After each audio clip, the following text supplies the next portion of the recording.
Standing over 50 feet tall, Salvation Mountain has become one of the California desert's most iconic landmarks. But how did this come to be? And who was the man who built it all?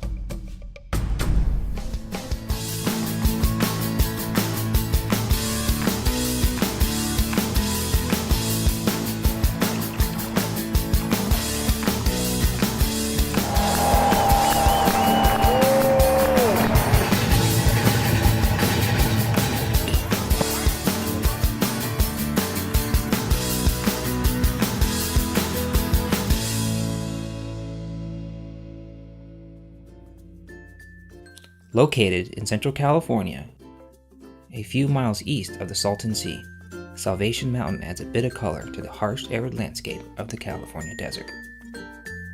The mountain is primarily built out of adobe, a mixture of straw and mud. And this is what it's like when you mix it for 3 or 4 days and let it soak, and you put a lot of straw with it, and then it'll turn back into a clay. After the adobe hardened, it was painted over, often several times. This sealed the earth structure from the elements and essentially made it waterproof.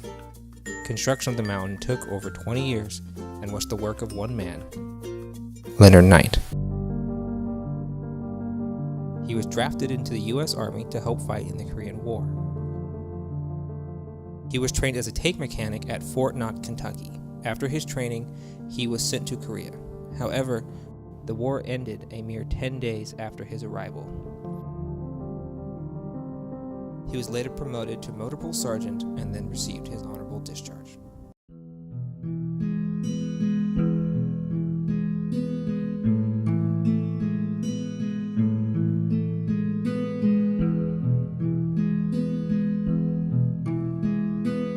In 1970, Leonard found himself back in Vermont.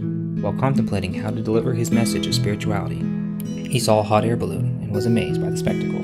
After nearly a decade of praying to receive his own balloon, Leonard got to work on creating one of his own. After years of construction, he took himself and his balloon back to California with the hopes of taking his message to the sky. However, his patchwork balloon was never able to get airborne and was destroyed in the process.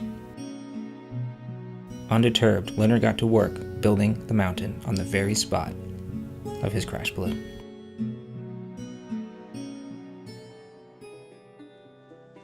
A lot of tourists come in here and they look at that car door up there. They really like it. And I found car doors and put them up there and I bolted it